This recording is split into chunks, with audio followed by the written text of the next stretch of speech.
Although as Minister of National Defense, I had sighting reports of UFOs. I was too busy to be concerned about them at the time because I was trying to unify the Army, Navy, and Air Force into a single Canadian Defence Force. And that itself was a kind of battle to the finish. So this was not high on my agenda. But about 10 years ago, I started getting interested due to a young man from Ottawa sending me material on the subject. I told him I was too busy to read it, but he had confidence that someday I would. It took me a while to get around to reading it, but I took it for my summer reading in 2005 and was really impressed with what was contained in it. And what I thought to myself is there are huge issues here, huge issues. And the American people and the people of the world have a right to know what's going on because they're part of it. It's not just an isolated thing. I accept the invitation of Victor Vigiani, who's over here somewhere, and his cohort, Mike Bird, to speak to a symposium at the University of Toronto. And I said, UFOs are as real as the airplanes flying overhead. That gave me the dubious distinction of being the first person of cabinet rank in the G8 group of countries to say so unequivocally.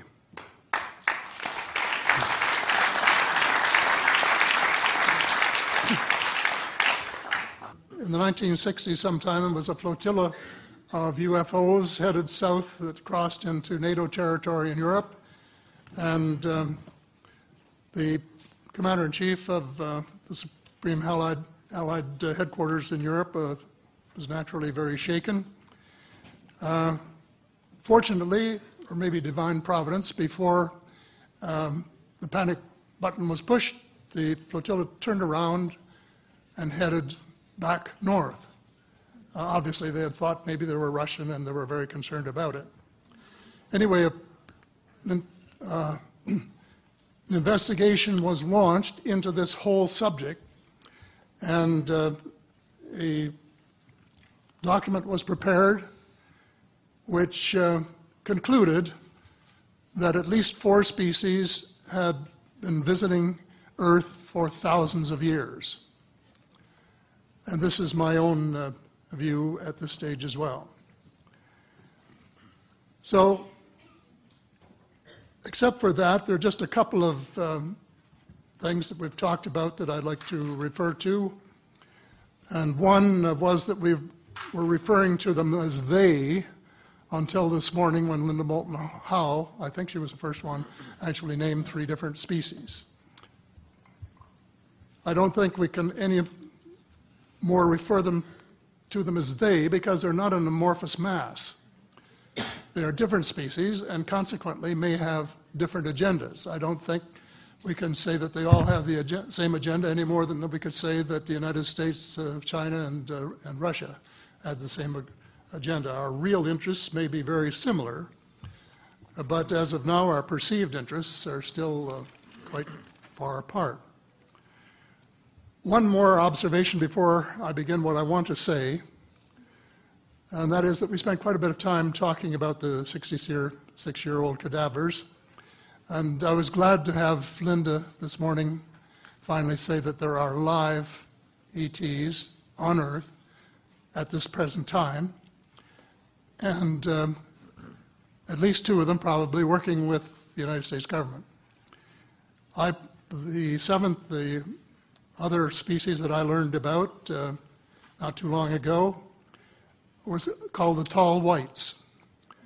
And this is when Paula Harris broke the story just a few years ago.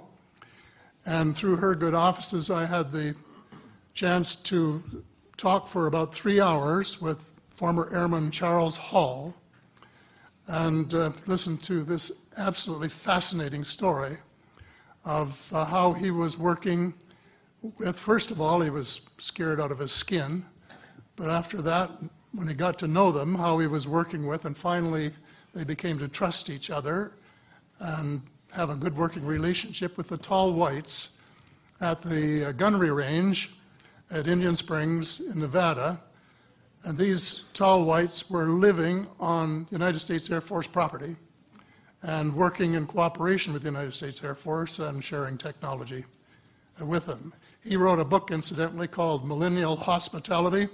There are 4 different versions, but Paula says that Millennial Hospitality number 2 is the best. I think that's the one I read, and it's a very interesting read if you want to sort of get inside the problem of what it's like to bump into these people floating across the terrain in the desert.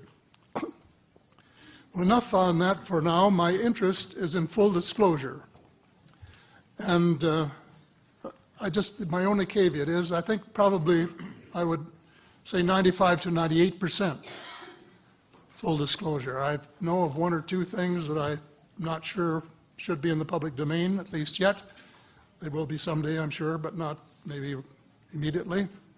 But just as children survive the idea of the Tooth Fairy and Santa Claus when they become adult, I think that tax-paying citizens are quite capable of accepting the new and broader reality that we live in a cosmos teeming with life of various sorts. The fact that some other civilizations are more advanced than we are may be humbling. And it exists, and it's being kept secret by the same vested interests who control our destiny. Who are these vested interests, and what are they up to? Well, Senator, you were talking about a military junta. In my opinion, that is true, but I have broadened and deepened the definition to cabal, and the cabal comprises members of the 3 sisters: the Council on Foreign Relations, the Bilderbergers, and the Trilateral Commission, the International Banking Cartel, the Oil Cartel, members of various intelligence organizations, and select members of the military junta, who together have become a shadow government of not only the United States, but of much of the Western world. The aim of the game is a world government comprising members of the cabal who are elected by no one and accountable to no one. And according to Mr. Rockefeller, the plan is well advanced. Does this help you to understand why our civil rights are being taken away from us?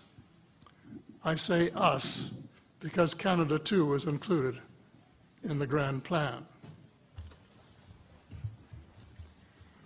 So here we are more than a decade later fighting another war that can't be won. There is no country on earth powerful enough to protect its citizens against fanatical hate, as we learned from the Boston Marathon.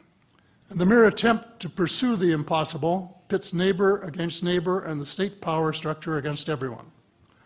All of the freedoms won by the millions of men and women who fought and died in World War II are being flushed unceremoniously down the drain. The only hope of peace is a negotiated settlement. This will require a paradigm shift in American attitudes.